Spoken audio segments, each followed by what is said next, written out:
Welcome to Homemade.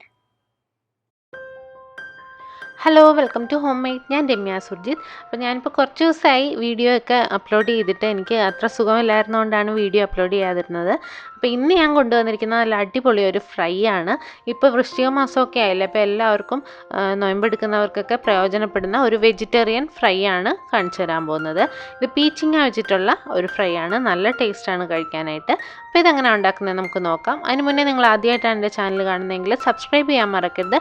അതുപോലെ തന്നെ തൊട്ടടുത്തുള്ള ബെൽ ബട്ടൺ ക്ലിക്ക് ചെയ്യുക. അപ്പോൾ വരുന്ന ഓൾ എന്നുള്ള ഓപ്ഷൻ തന്നെ ക്ലിക്ക് ചെയ്യുക. എന്നാൽ മാത്രമേ ഞാനിടുന്ന വീഡിയോസിൻ്റെ നോട്ടിഫിക്കേഷനൊക്കെ നിങ്ങൾക്ക് കൃത്യമായിട്ട് കിട്ടുകയുള്ളൂ. അപ്പോൾ നമുക്ക് ഈ അടിപൊളി ഫ്രൈ, പീച്ചിങ്ങ ഫ്രൈ എങ്ങനെയാണ് ഉണ്ടാക്കുന്നത് നമുക്ക് നോക്കിയിട്ട് വരാം.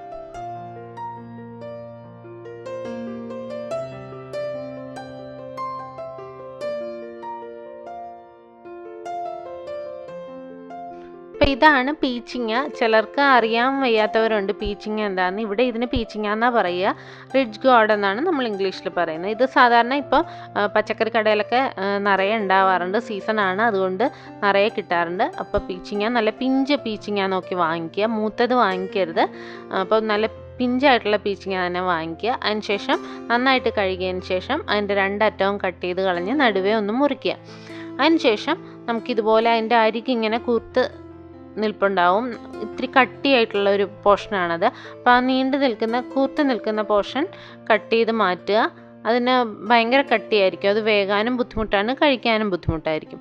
അപ്പോൾ ആ ഒരു കട്ടിയുള്ള പോർഷൻ മാത്രം കട്ട് ചെയ്താൽ മതി. അതിൻ്റെ തൊലി കംപ്ലീറ്റ് ആയിട്ട് കളയരുത്. അപ്പോൾ ഞാൻ ഈ വീഡിയോയിൽ കാണിച്ചേക്കുന്ന പോലെ കട്ട് ചെയ്തെടുക്കുക. അപ്പോൾ കുറച്ച് ആ ഉള്ളിലുള്ള തൊലിയെല്ലാം, പച്ച നിറത്തിലെ സ്കിന്നെല്ലാം അതിലുണ്ടാവും. അതിന് നല്ല ടേസ്റ്റാണ് കഴിക്കാൻ. അപ്പോൾ അത് കംപ്ലീറ്റ് കട്ട് ചെയ്ത് കളയരുത്. ഇതുപോലെ അരികു ഭാഗം മാത്രം കട്ട് ചെയ്തെടുക്കുക. അതുപോലെ പീച്ചിങ്ങ വാങ്ങിക്കുമ്പോഴേക്കും നല്ല പിഞ്ചായിട്ടുള്ള നോക്കി വാങ്ങിക്കണം. മൂത്തതാണെന്നുണ്ടെങ്കിൽ അതിൻ്റെ ഉള്ളിൽ നാര് പോലെ ഇങ്ങനെ ഭയങ്കര കട്ടിയായിരിക്കും. നമുക്ക് കഴിക്കാൻ ബുദ്ധിമുട്ടായിരിക്കും. അതിൻ്റെ ഉള്ളിലെ കുരുവെല്ലാം കഴിക്കാൻ ബുദ്ധിമുട്ടായിരിക്കും. അപ്പോൾ നല്ല പിഞ്ചാണോ എന്ന് അവരോട് ചോദിച്ചിട്ട് തന്നെ വാങ്ങിക്കുക.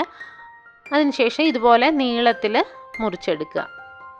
എന്നിട്ട് ഉള്ളിൽ മസാലയൊക്കെ പിടിക്കാൻ വേണ്ടി ചെറുതായിട്ടൊന്ന് ഒരു വരഞ്ഞു കൊടുക്കുക. ചെറുതായിട്ട് 1-2 വരയിട്ട് കൊടുക്കുക. അപ്പോൾ മസാലയൊക്കെ ഉള്ളിൽ നന്നായിട്ട് പിടിച്ചു കിട്ടും. അപ്പോൾ ഞാനിപ്പോൾ ഒരു 2 ചെറിയ പീച്ചിങ്ങ, ഒരു മീഡിയം സൈസ് പീച്ചിങ്ങയാണ് എടുത്തിരിക്കുന്നത്. അപ്പോൾ അത് ഇതുപോലെ നമുക്ക് കട്ട് ചെയ്തെടുക്കാം. ഇനി ഒരു പാത്രത്തിലേക്ക് നമുക്ക് മസാലയെല്ലാം റെഡിയാക്കി എടുക്കാം. അതിന് വേണ്ടിയിട്ട് ഞാനൊരു ബൗൾ എടുത്തിട്ടുണ്ട്. അതിനകത്തേക്ക് ആവശ്യത്തിന് ഉപ്പ് ആദ്യം ചേർത്ത് കൊടുക്കുക.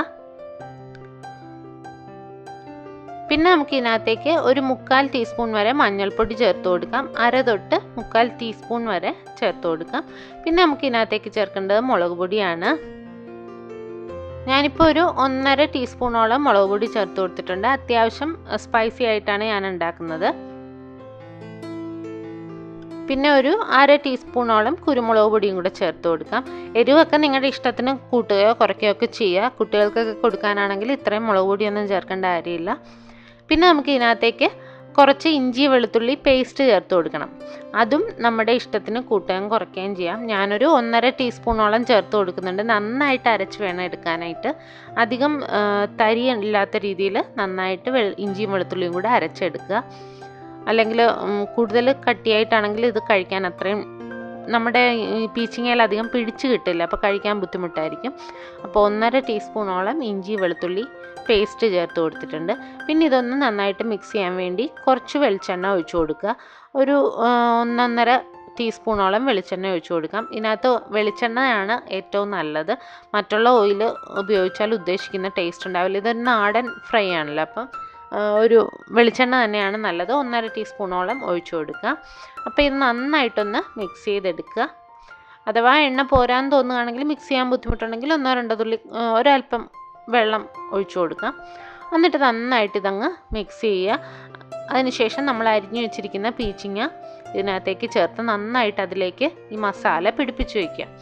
കൈ കൊണ്ട് നന്നായിട്ട് തേച്ച് പിടിപ്പിക്കുക. അപ്പോൾ അതിൻ്റെ പീച്ചിങ്ങയുടെ ഇടയിൽ നമ്മൾ ചെറുതായിട്ട് മുറിച്ച് വെച്ചിട്ടുണ്ടല്ലോ, അപ്പോൾ അതിനിടയ്ക്കോട്ടൊക്കെ മസാല നന്നായിട്ടൊന്ന് കൈകൊണ്ട് തേച്ച് പിടിപ്പിച്ച് കൊടുക്കുക. അതിനുശേഷം ഇതൊരു 10 മിനിറ്റ് ഇങ്ങനെ തന്നെ വെച്ചേക്കുക. അപ്പോൾ നന്നായിട്ട് അതിലേക്ക് ഉപ്പും ഇഞ്ചി വെളുത്തുള്ളിയുടെ ഒക്കെ ടേസ്റ്റ് നന്നായിട്ട് പിടിച്ച് കിട്ടും. 10 മിനിറ്റോളം വെച്ചാൽ മതി. അതിനുശേഷം നമുക്ക് ഇത് ഫ്രൈ ചെയ്തെടുക്കാം. ഞാനൊരു പാൻ ചൂടാക്കാൻ വെച്ചിട്ടുണ്ട്. അതിനകത്തേക്ക് ആവശ്യത്തിന് വെളിച്ചെണ്ണ ഒഴിച്ചു കൊടുക്കുക. പിന്നെ നമ്മൾ വഴുതനങ്ങയൊക്കെ ഇതുപോലെ വറുത്തെടുക്കാറുണ്ടല്ലോ, അതിന് കുറേ എണ്ണ ആവശ്യമുണ്ട്. ഇതിന് അത്രയും എണ്ണ വേണ്ടി വരില്ല. വഴുതനങ്ങയുടെ അത്രയും എണ്ണ ഇതിന് വേണ്ടി വരില്ല. അപ്പം കുറച്ച് എണ്ണ ഒഴിച്ചു കൊടുക്കുക. അതിനുശേഷം നമുക്ക് കുറച്ച് വേപ്പില ഇട്ട് കൊടുക്കുമ്പോഴേക്കും നല്ല ടേസ്റ്റ് കിട്ടും. അപ്പോൾ ആദ്യം കുറച്ച് ഇതുപോലെ വേപ്പില ഇട്ടിട്ട് അതിന് മുകളിലേക്ക് പീച്ചിങ്ങ ഓരോ പീസായിട്ട് നിരത്തി വെച്ച് കൊടുക്കുക.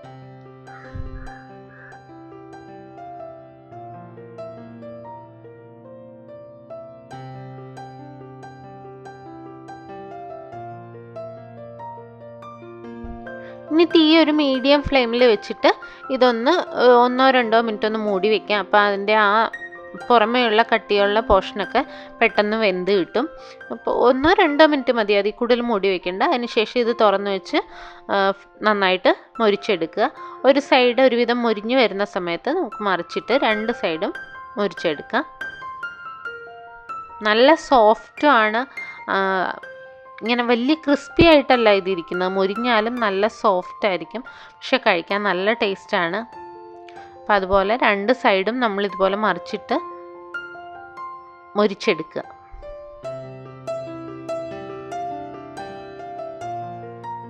അപ്പം നമ്മുടെ പീച്ചിങ്ങ ഫ്രൈ ഇവിടെ റെഡി ആയിട്ടുണ്ട്. ഇപ്പം മീനൊന്നും ഇല്ലെങ്കിലും ഈ ഒരു ഫ്രൈ ഉണ്ടെങ്കിൽ ചോറ് കഴിക്കാൻ നല്ല ടേസ്റ്റാണ്. അപ്പോൾ ഒരു മീൻ വറുത്തതിനൊക്കെ പകരമായിട്ട് നമുക്ക് സെർവ് ചെയ്യാൻ പറ്റുന്ന ഒരു ഐറ്റമാണ് ഈ പീച്ചിങ്ങ വറുത്തത്. അപ്പോൾ വഴുതനങ്ങ വറുത്തതിന് ടേസ്റ്റ് ഉണ്ടല്ലോ, അതിനേക്കാൾ കുറച്ചുകൂടി ഡിഫറെൻ്റ് ആയിട്ടുള്ളൊരു ടേസ്റ്റുമാണ്. എല്ലാവർക്കും ഇഷ്ടപ്പെടും, പെട്ടെന്ന് തന്നെ ചെയ്തെടുക്കുകയും ചെയ്യാം.